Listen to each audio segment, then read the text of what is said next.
De volta com Justiça e Trabalho de hoje, eu estou conversando com o procurador Gleidson Gadelha, aqui do Ministério Público do Trabalho da 21ª Região do Rio Grande do Norte, sobre o tema terceirização.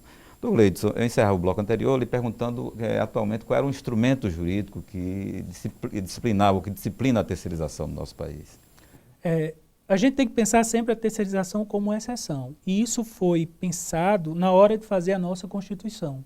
Nós temos aí, pelo menos, de marcos jurídicos, nós temos 130 anos para contar desde o século XIX até a nossa Constituição de hoje, que disciplina o trabalho e uma forma de trabalho onde a terceirização é sempre uma exceção. Dentro disso, os tribunais brasileiros foram na vanguarda e construíram uma jurisprudência, ou seja, uns entendimentos que foram se reiterando com o tempo. E esses entendimentos, apreciando uma lei aqui, outra lei acolá, aquela lei que eu falei da administração pública, outra lei sobre vigilância, que era uma exceção, interpretando isso como exceção, dentro de todo esse quadro, o Brasil chegou a uma solução que não é a melhor do mundo, mas é a mais objetiva possível, que é a súmula 331 do TST. Do Tribunal Superior do Trabalho. Tribunal Superior do Trabalho. Essa súmula passou por várias modificações, se adequando às necessidades. Ao longo do tempo foi se adequando às relações de trabalho. Exatamente. Em si. Ao contrário do que diz, essa súmula vem pensando o direito do trabalho com essas novas necessidades e tudo, vem pensando isso há pelo menos 30 anos. Né? Tem desde o início da década de 80 que a Justiça do Trabalho tem pensado e pensado muito quanto a isso. E o que ela fez com essa súmula? Ela condensou os principais problemas que chegou à Justiça do Trabalho. A solução para casos concretos que chegaram à Justiça do Trabalho. Pode-se dizer que a maior pesquisa já feita no mundo sobre terceirização foi feita aqui na Justiça do Trabalho. O que chega para um juiz do trabalho, o que chega para o Ministério Público do Trabalho e soluções para esses casos, pensando toda uma estrutura, toda uma história, né, e adaptando essa estrutura. Então, essa súmula é extremamente inovadora nessa perspectiva, porque ela tem uma base empírica, tem uma prática, tem um pensar de mais de 3 décadas. Ou seja, esses fundamentos jurídicos foram firmados em cima de situações que, na prática, repercutiram no texto da elaboração dessa súmula. Né? Como, por exemplo, no meu caso do Ministério Público do Trabalho, eu assumo atualmente o Ministério Público do Trabalho em Mossoró, né? E onde 80% das demandas de terceirização são relacionadas à Petrobras. Tenho algumas ações, 80% das minhas ações são vocacionadas para terceirização e efeitos concretos da terceirização. Há mais de 4 anos nós viemos batendo na tecla que a terceirização da forma que estava era impossível e tal, e algumas ações daqui da Justiça, já julgadas aqui, chegaram também a essa conclusão, né? Nós vemos pensando os efeitos concretos disso na administração pública. Né? E, hoje em dia, a cada dia mais, eu me convenço que o marco que nós temos, o marco jurídico que nós temos hoje, brasileiro, pensado toda uma estrutura, se prova como o melhor marco possível para resolver casos concretos. Agora, por outro lado, está sendo debatido, está em pleno debate nos últimos dias agora, no Congresso Nacional, o projeto de lei 4330, né, que vem desde 2004 sendo elaborado. Né? Ele foi votado ontem e aprovado na Câmara dos Deputados. O que é que vem por aí com essa nova redação desse projeto de lei? É interessantíssima essa colocação, porque, ao contrário do que eu falava sobre a jurisprudência trabalhista, esse projeto é totalmente artificial. É artificial porque ele não se baseia em dados.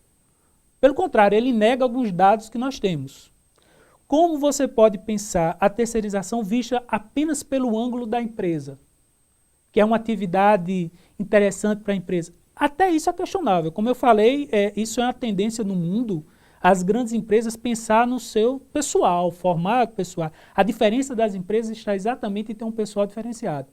Esse projeto ele é artificial quanto aos dados dele, ele nega a própria realidade. Né? Nega a própria realidade por vários aspectos.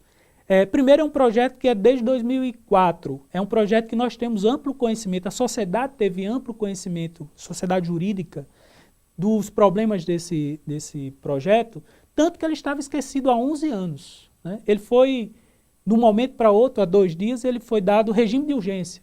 Ele estava 11 anos parado, porque não se conseguia visualizar nele uma atualidade. Na sua opinião, terá sido uma mera questão política? Só questão política, né? Hoje estamos passando por um processo político brasileiro de completa alienação quanto aos efeitos do que o poder político pode fazer. O governo federal, que tem uma posição contrária a esse projeto, está visivelmente enfraquecido com a briga, com a relação com o Congresso Nacional. E o Congresso Nacional, por outro lado, se renovou em uma grande parte dele, e, coincidentemente, a parte que saiu do Congresso Nacional era a parte que era contrária a esse projeto. Esse projeto ressurgiu no único momento político cabível que ele poderia passar. É um momento de extrema renovação, um momento em que as pessoas que não estão no debate há muito tempo, que o governo está enfraquecido, que o movimento sindical não participou desse momento agora.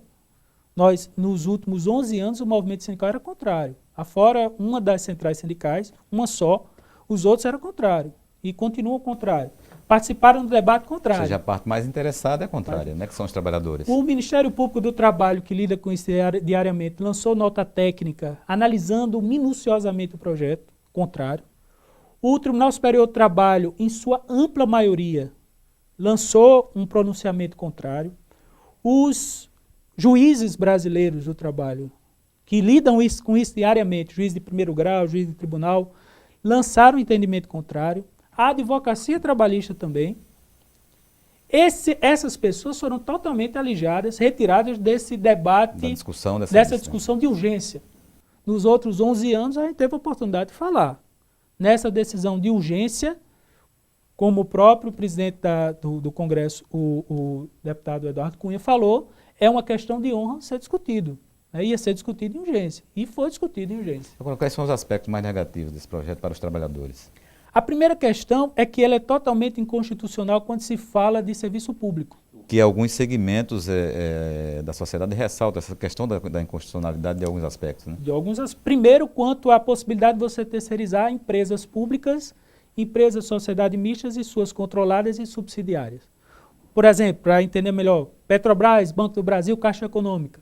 Você esvaziar, você poder terceirizar tudo naquele local. Primeiro, porque negaria a própria razão de ser da empresa. Depois, porque burla um princípio constitucional do concurso público. Essa tese prevalece? Será que vai prevalecer no Supremo, por exemplo? O Supremo Tribunal tem se pronunciado nesses últimos 30 anos no sentido de ser contrário a burlas ao concurso público. Inclusive, no caso do Ministério Público do Trabalho, nós temos várias ações, dentre elas uma ação de 2006 que a gente firmou em Brasília, pega todo o Brasil, falando que o poder público não iria terceirizar algumas atividades. Foi firmado um acordo. O TCU, o Tribunal de Contas da União, tem decisão nesse sentido. Até 2016, o que era terceirizado irregularmente deveria ser retirado, porque já tinha se concluído isso. Então, discute-se questões já estão transitadas em julgado, questões que o próprio TCU, que é o órgão fiscalizador, já tem essa posição, questões que o próprio Ministério do Planejamento, Orçamento e Gestão já tem entendimento contrário. Quer dizer, essa questão de terceirizar atividades é tão inovadora para o contrário de tudo que foi pensado, que deixa até a sociedade pensar o que nós estamos esperando aí para o futuro.